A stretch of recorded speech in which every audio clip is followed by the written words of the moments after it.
Welcome to CGIS institute. हम इस lecture के अंदर यूपीएससी मेंस के अंदर जो भी इंपॉर्टेंट क्वेश्चन है करंट अफेयर्स में और उनसे संबंधित जो भी कुछ क्वेश्चन इंपॉर्टेंट है उसको डिस्कस कर रहे हैं। इसमें से एक क्वेश्चन अभी फ्रेम करा है इंडियन पॉलिटी से रिलेटेड, और ये है आर्टिकल 200 से संबंधित। ये क्वेश्चन क्या है? Article 200 is a thin line between the governor and the state government getting thicker over a period of time, इल्यूसिडेट it. जो अनुच्छेद 200 है, आर्टिकल 200 है, वो एक थिन लाइन है गवर्नर और स्टेट गवर्नमेंट के बीच में। ये जो है, ये लाइन जो है, इसका दायरा बढ़ता जा रहा है। इसे एक्सप्लेन करने के लिए क्वेश्चन कह रहा है। तो हम पहले बात करते हैं कि आर्टिकल 200 कहता क्या है। तो ये आर्टिकल 200 जो है वो गवर्नर को पावर देता है कि जो भी बिल स्टेट लेजिस्लेटिव असेंबली ने पास करा है उसको, उस पर रजामंदी गवर्नर की के संबंधित जो भी पावर है उसके बारे में बात करता है। इसमें ये कहता है कि he can give his assent to the bill, पर इसके अंदर जरूरी नहीं कि वो अपनी रजामंदी दे। इसके अंदर कुछ और भी पॉइंट्स है। वो जो पावर है वो क्या क्या है, इसके अंदर चार उसके पास पावर होते हैं गवर्नर के पास। ही में गिव हिज असेंट, या तो अपनी रजामंदी दे दे। He can send it back to legislative assembly for reconsideration of the bill and provision of the bill, और बिल इटसेल्फ, या तो बिल को वापस रिकंसिडर करने के लिए बोले या फिर उसमें कुछ क्लॉज या प्रोविजन हो उनको रिकंसिडर करने के लिए बोले, तो ये बिल उसके बारे में। ये जो आर्टिकल 200 है ये गवर्नर को पावर देता है कि वो वापस असेंबली को भेज सकता है रिकंसिडर करने के लिए। तीसरा, reserve the bill for the consideration of the president. वो बिल को होल्ड कर लेता है और आगे भेज देता है प्रेसिडेंट के पास।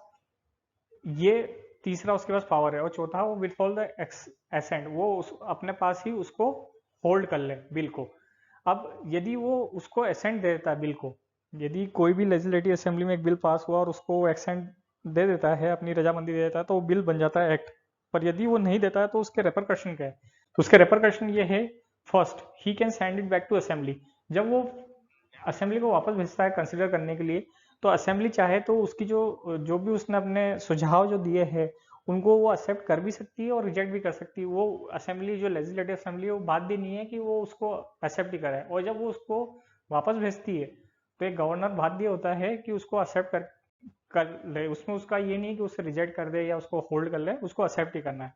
सेकेंड है कि वो जो रिजर्व करता है बिल, वो कंसिडरेशन फॉर प्रेसिडेंट के लिए, वो किस केस में कर सकता है? वो इस केस में कर सकता है जब उसको लगता है कि हाई कोर्ट के जो पावर है उस बिल के द्वारा कर्टेल करे जा रहे हो, या उन पर कोई बात आ रही हो जिससे हाई कोर्ट की जो पोजीशन है उस पर कुछ ना कुछ क्वेश्चनिंग हो सकती है उस बिल के द्वारा, या उस उनके पास जो पावर है वो कम हो सकते हैं।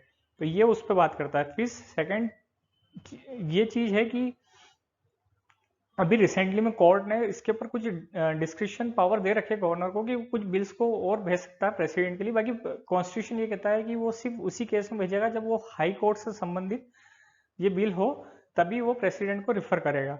फिर फोर्थ पॉइंट, जब वो विथहोल्ड करता है एसेंट को, तो कॉन्स्टिट्यूशन ने कोई भी फिक्स नहीं करी है लिमिट कि वो कितने टाइमलाइन तक के लिए कर सकता है।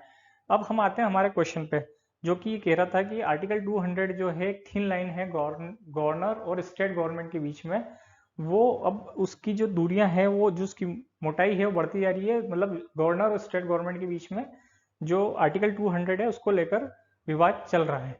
तो अभी रिसेंटली में दो जगह पे, केरला और तमिलनाडु में, गवर्नर ने इसका एग्जाम्पल देखने को मिला। गवर्नर ने एक तमिलनाडु के अंदर जो national eligibility cum entrance test था उससे रिगार्डिंग एक तमिलनाडु की लेजिस्लेटिव असेंबली ने एक बिल पास करा, जिसको गवर्नर ने प्रेसिडेंट के पास भेज दिया फॉर फर्दर रिकंसिडरेशन। और केरला के अंदर गवर्नर ने पब्लिकली अनाउंस करा कि लोकायुक्त अमेंडमेंट बिल और केरला यूनिवर्सिटी अमेंडमेंट बिल वो उसको अपनी मंजूरी नहीं देंगे। तो इसलिए ये काफी विवादों में बना हुआ है। तो ये क्वेश्चन यूपीएससी के अंदर पूछा जा सकता है घुमा फिरा कर कि आर्टिकल 200 कोऑपरेटिव फेडरलिज्म और आर्टिकल 200 का आप क्या रिलेशन समझते हैं, या फिर जैसे कि ये क्वेश्चन ये फ्रेम करा। तो I hope it would help you in your exam. Thanks for watching.